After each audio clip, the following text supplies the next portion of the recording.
28th. So we're right at the halfway point. So I wanted to do a mid-year book tag. I have all of my books laid out, ready to go.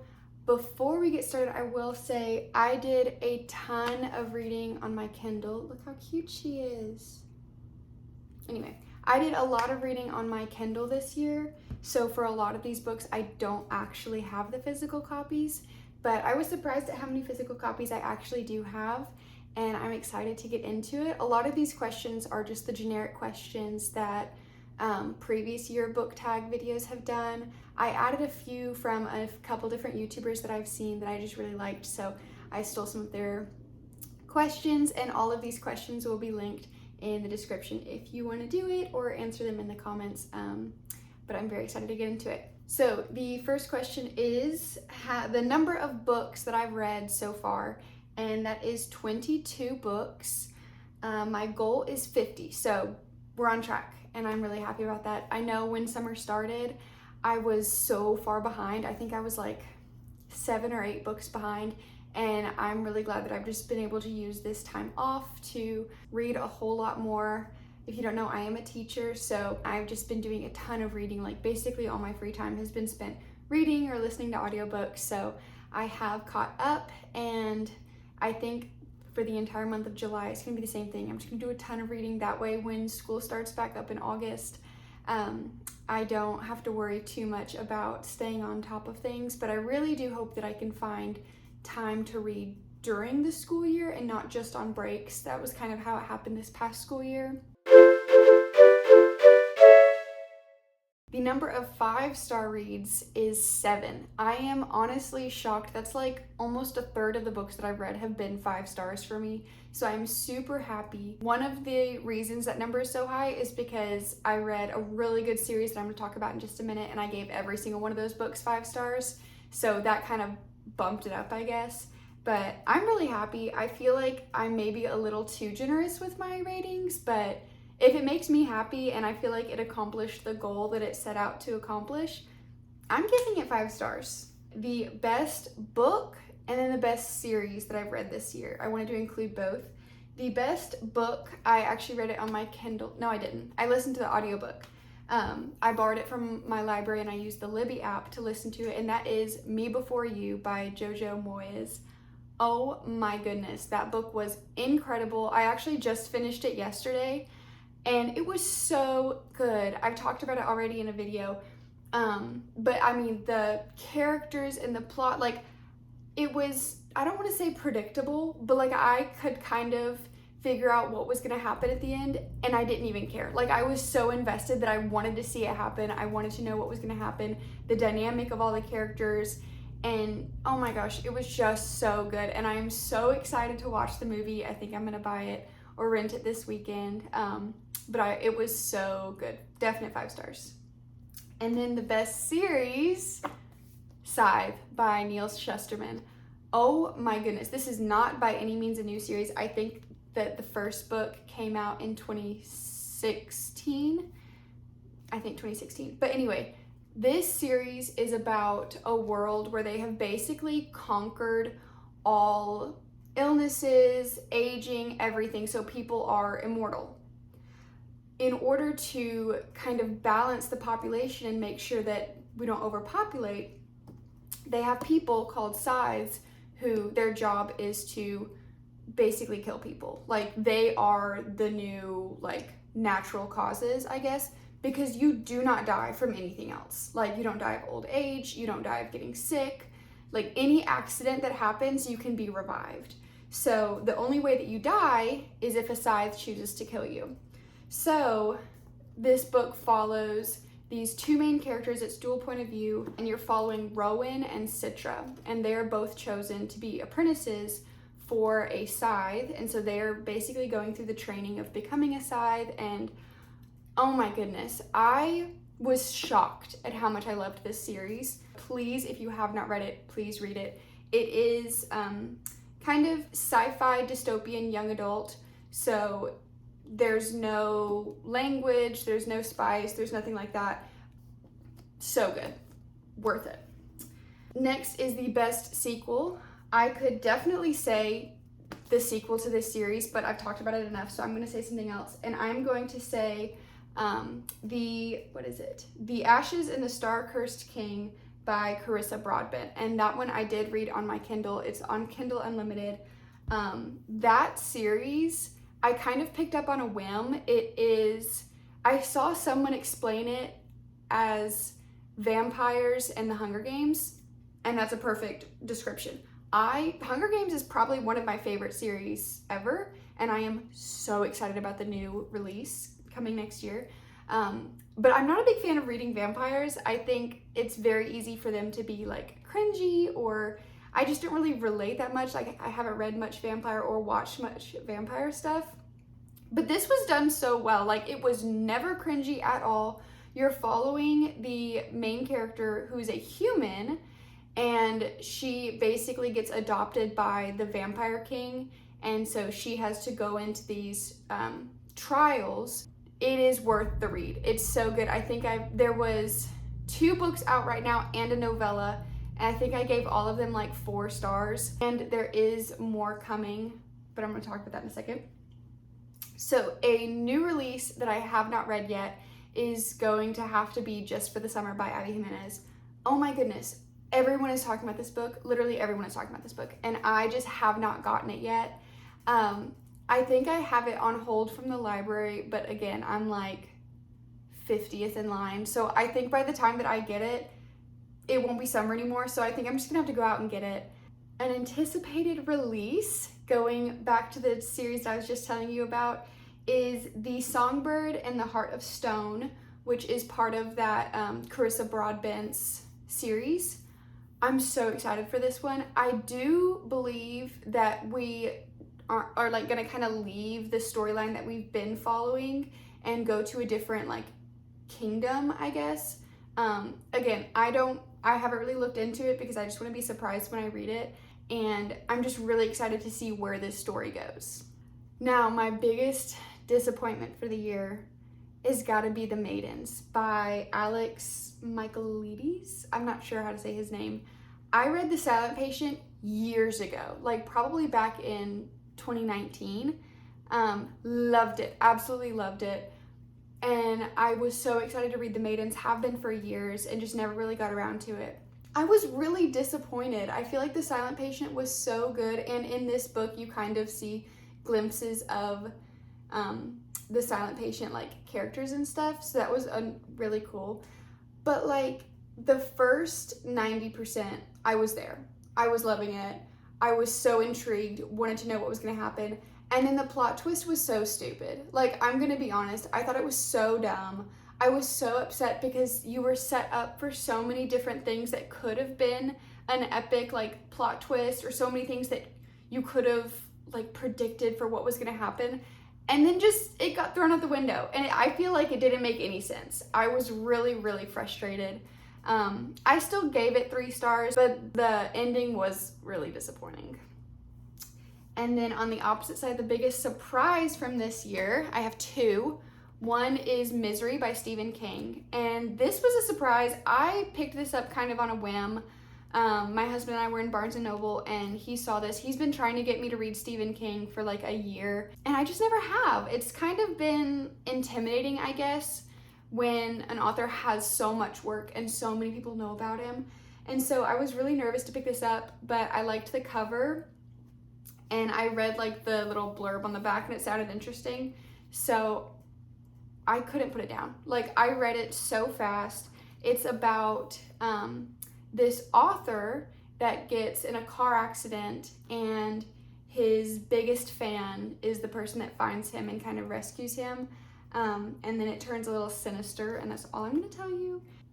So good. The writing style, the plot twist, the absolute suspense. Like, I was like breathing heavy. I was sweating. I was freaking out. I couldn't get comfortable. Like, I just was so stressed for what was going to happen, and it was written so well. Absolutely recommend it.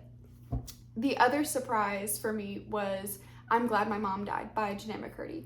This was another one I listened to the audiobook because she narrated it. Chills. It's haunting. I didn't know anything about her life or what she went through. I'm not even that big of a fan. Like, I loved iCarly and, you know, but that's like the only thing I've seen her in. And so, but I heard so much since it's come out, like people say it's incredible and worth the read. So I got it. If you're gonna read this book, check the trigger warnings. There is a lot, like the entire book is just filled with a lot. And at times it was really, really hard to listen to, but I feel like it's worth it because she's the one that went through it. So if she can go through it, I can listen to it, if that kind of makes sense. But again, check the trigger warnings. It might not be for you, but oh my gosh, it was haunting and really, really well written. So I was really surprised about that. But overall, I am glad that I read it. Book that made me cry. So this one's funny because I'm not a big, it's really hard for me to cry over books because I'm just like, I guess so in my head about it that a lot of my emotions I just keep inside. I cry at movies like nobody's business, but with books I don't cry as much. And I saw Sarah Caroli's video where she read this book and she was absolutely sobbing at the end. And she even said, like, you know, everyone says the end is really sad, but she didn't see it coming. Same thing. I read it on my Kindle and I was really enjoying it. You're kind of following these best friends from the 70s into like the 2000s. And the whole time I was like, okay, but like I was trying to think about what could possibly happen that would make me cry. And I couldn't think of anything. Like, I was really enjoying it. It was so sweet. It made me like I love reading about friendship and best friends and just like the struggles that you go through with any sort of friendship. When I tell you, it hit 85%. Sobbing. Unconsolably. Like, I was literally like ugly, red-faced, sobbing. Could not stop myself, but I also could not put the book down. Like, I had to finish it. And it was really funny because I was sitting on the couch reading and sobbing, and my husband was at his desk with headphones on, so he didn't know. And about 10 minutes of me crying, he turns around and starts freaking out because he had no idea that I was crying. And then he realized that I was just crying over a book, but it's fine. So yeah, if you need a good cry, that is the book for you. Honestly, I don't know if I recommend it or not because it is so heavy, but I would recommend it if you are prepared for it, I guess. A book that made me happy, I've already talked about it, is Me Before You. I think it was just so fun and cute and sweet, and the narration was done really, really well. I was always thinking about it. Things happened where I was just, it made me want to just giggle and like tell everyone about it. Like, oh, it was so good. So many books have made me happy, but that one is the one that sticks out to me. Honorable mention for Made Me Happy is Yours Truly. I read that earlier this year, and I remember just being really impressed with that book, and it talks a lot about like anxiety and trying to be there for someone who has anxiety, and a lot of it I could really relate to because my husband really struggles with anxiety, and of course it's a romance rom-com-y style, and so there were so many parts where I was just grinning like an idiot because it was so cute and so sweet, and I just really, really loved that book too. A book that I have to read this year, I'm not gonna let the year end without reading this book, is Beach Read. This copy came from the library, which is why it's so like banged up, but Beach Read by Emily Henry. Again, I have seen so many good things about this book. I have only read Happy Place by her and absolutely loved it. So I know I'm gonna love this one, and given that it's summer and I'm going to the pool and doing all that sort of stuff, this seems like the perfect time to read this book. So I will have it done. I'm going to read it this week, for sure. Another book that I want to have done, but this isn't really a book, it's a series, but the Natural series by Jennifer Lynn Barnes. I have read the first 2 books in this series, The Naturals and Killer Instinct. I still need to read All In and Bad Blood.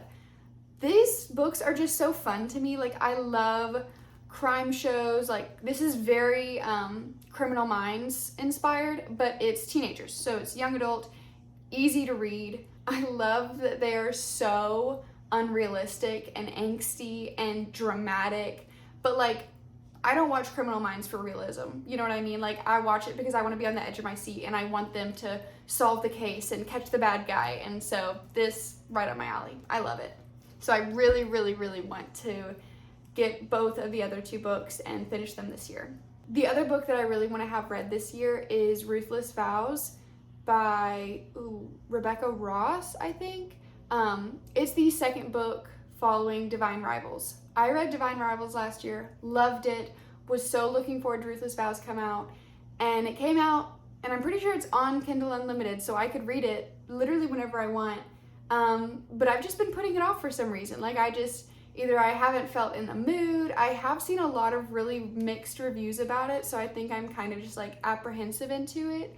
I am going to read it this year, probably in the fall, because if I remember correctly, Divine Rivals felt very fall to me, so I think I might wait. I don't know. We'll see. Just whenever I feel like it, I guess I'll read it. Kind of on the same vein is books that I've been putting off, so I guess I could classify Ruthless Vows as one of those.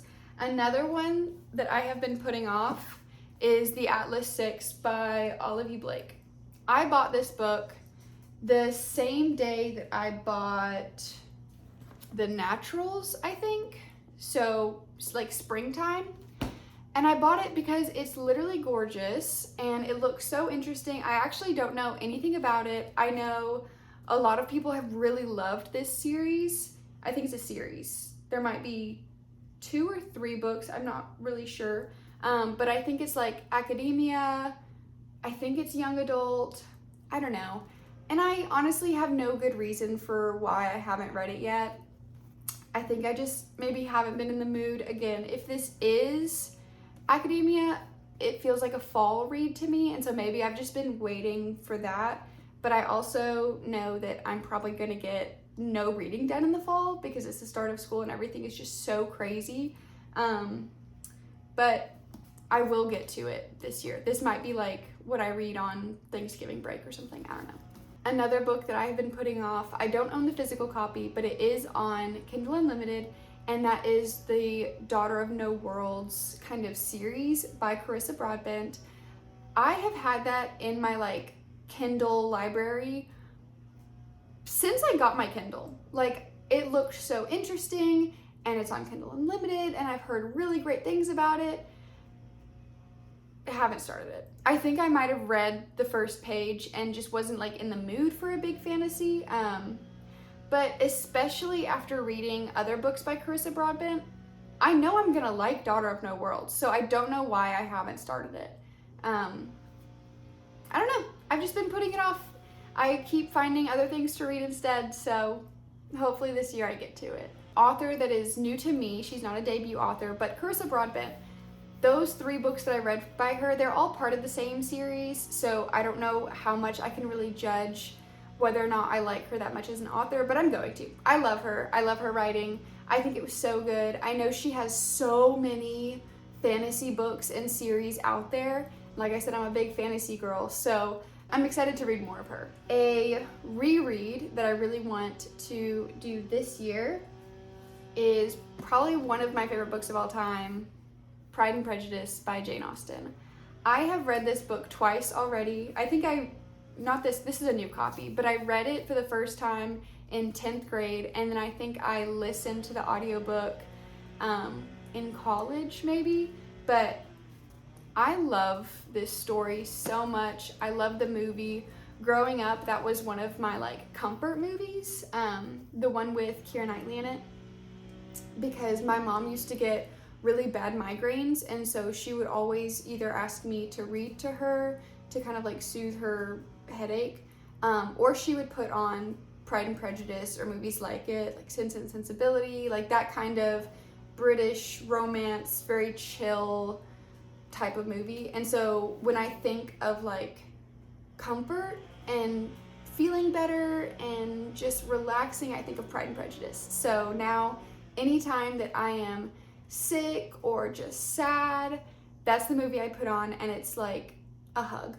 And this book is the same way. Like I read it in 10th grade, and as I was reading it, I was like, this is a book that I'm gonna reread. Like, I am not a big rereader. I don't think I've ever, like, not until recently, I haven't ever reread a book. Like, I read it and I'm done. Like, I already know what happens. I'm not gonna do it again. But as I get older, I definitely see the appeal of rereading books, especially books that I may have read when I was a lot younger or just in a totally different stage of life.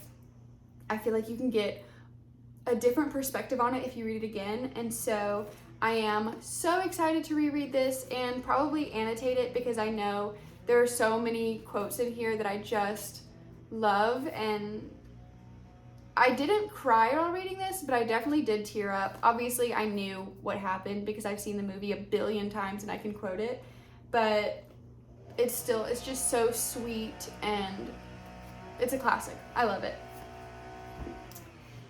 Lastly, some 5-star predictions. This is hard for me because I never really know what is going to be a 5-star. Like I said, I gave out 7 this year, but I didn't really expect any of those to be 5 stars, if that makes sense.